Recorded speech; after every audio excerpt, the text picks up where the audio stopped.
In the world of cameras, every now and then, a moment comes that changes everything. Nikon has been known to make waves before, but this time it feels different. For months there have been rumors, speculation, and a lot of silence from Nikon's camp. But now, the silence is about to break.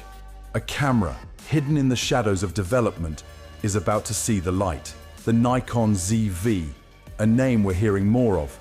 But what's behind it? A new era for videographers? Or perhaps something more? Only time will tell, but the clues are already here. Let's see how far Nikon is willing to go.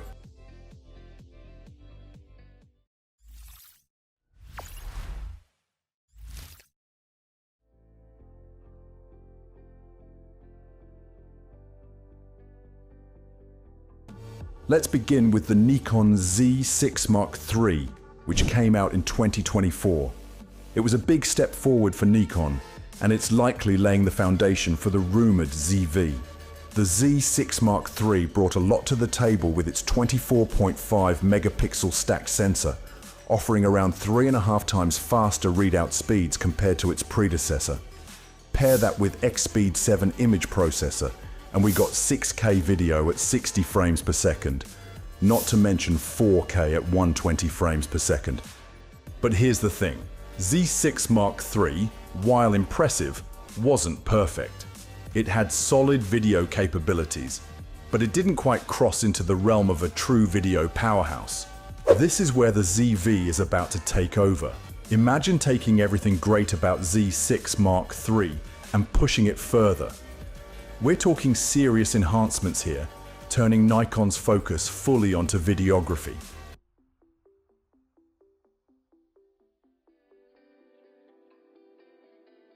Now, let's talk design. ZV is rumored to take inspiration from the Sony FX3, a compact cinema-focused camera that's been a major player in the video world. It is expected to look and feel similar, small, rugged, and all about functionality. If you've handled Z30 before, you might already have a sense of what we could be looking at here. This design choice makes sense. Cameras like Sony FX3 have set the standard for compact, video-first bodies, and Nikon seems to be heading in that direction too. With no electronic viewfinder, the focus shifts entirely to video performance. It's a bold move, but one that could put Nikon on the map in the world of professional video.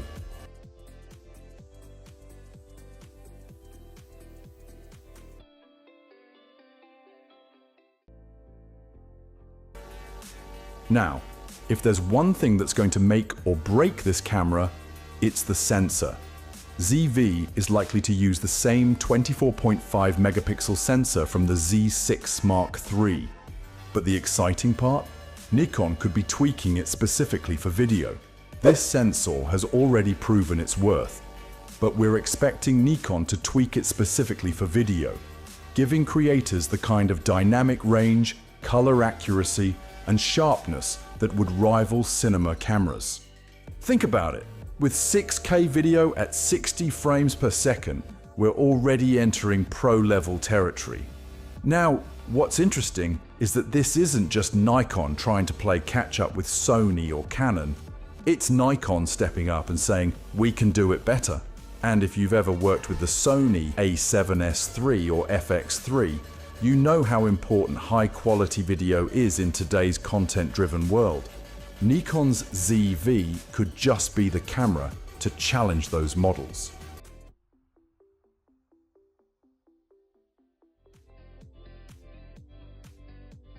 Now, for the video enthusiasts out there, this is where it gets exciting. We're talking 6K at 60 frames per second in Nikon's N-RAW format. For those unfamiliar with N-RAW, it's Nikon's proprietary format that delivers uncompressed video quality, giving filmmakers all the flexibility they need in post-production. But it doesn't end there. ZV could also shoot in 4K at 120 frames per second. Now, if you're thinking, wait, that sounds like the Sony FX3 again, you'd be right. But Nikon could be adding its own twist. In addition to this, there's word that Full HD at 240 frames per second will be possible. For those into slow motion shooting, That's a dream. Canon R5C offers something similar, but then Nikon adds in-body stabilization and electronic VR. That means you get a more stable shooting experience, even handheld. The fact that Nikon is potentially adding features like anamorphic shooting, custom aspect ratios, and even shutter angle control means that they're truly targeting the filmmakers here. These are the kinds of options we'd usually expect from cameras like the Panasonic Lumix GH6 or even higher-end cinema cameras. So, what we're hoping to see is Nikon giving creators all the tools they need to produce professional-grade content right out of the box.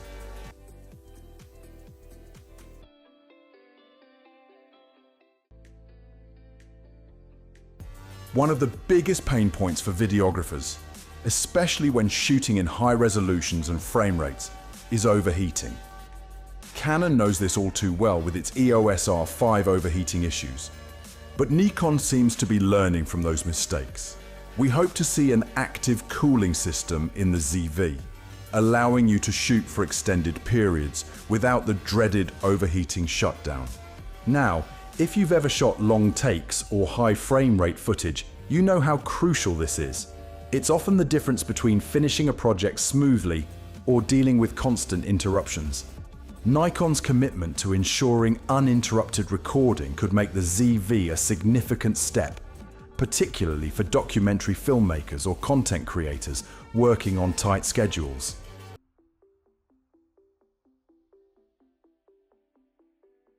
If there's one area where Nikon might take things up a notch, it's audio.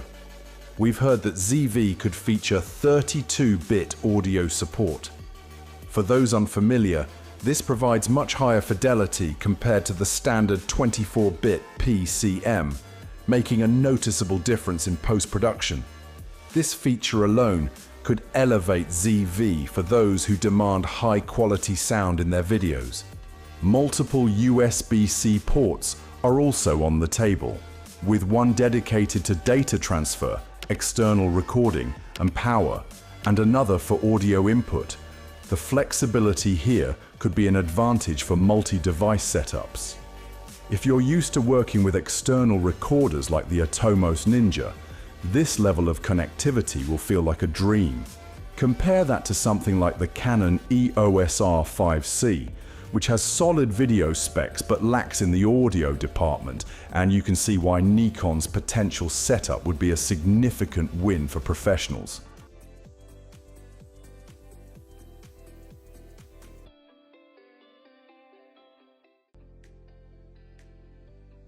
Now, this might be the exciting part of the story. Nikon acquired Red in 2024, and we are hoping that the collaboration with Red will pay off in ZV.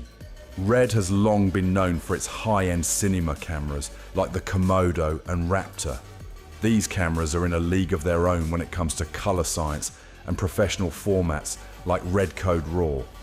With Red's tech potentially finding its way into ZV, we're looking at a camera that might just deliver some of the best color reproduction we've seen from Nikon yet.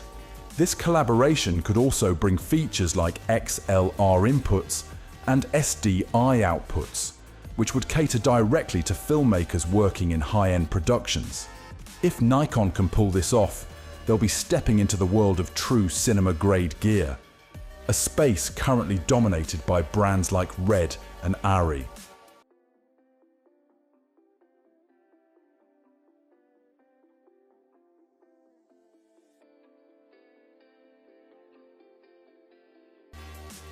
A camera is only as good as its usability, and Nikon is likely keeping that in mind with ZV. We're expecting a tilting 3.2-inch touchscreen that should give users more control while shooting, particularly in tricky angles. If you've used cameras like the Panasonic S5, you'll appreciate just how important a flexible screen is, especially when you're shooting run-and-gun style or vlogging. Then there's the dual memory card setup.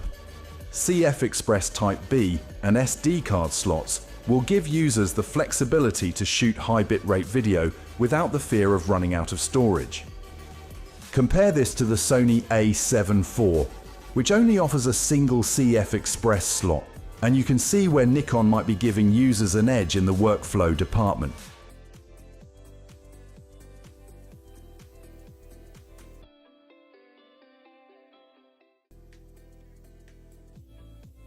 Now, let's talk about the potential downside, the price.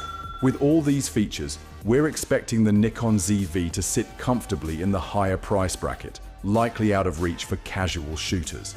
This might be a tough pill to swallow for some, especially when competitors like the Panasonic GH6 offer similar features at a lower cost. But for those who need the power and versatility that ZV promises, it could be worth every penny. As for the release, we're looking at a Q3 or Q4 launch in 2025. It's still a while away, but if Nikon nails this release, we could see the ZV becoming a must-have tool for filmmakers, content creators, and anyone looking to push their video game to the next level.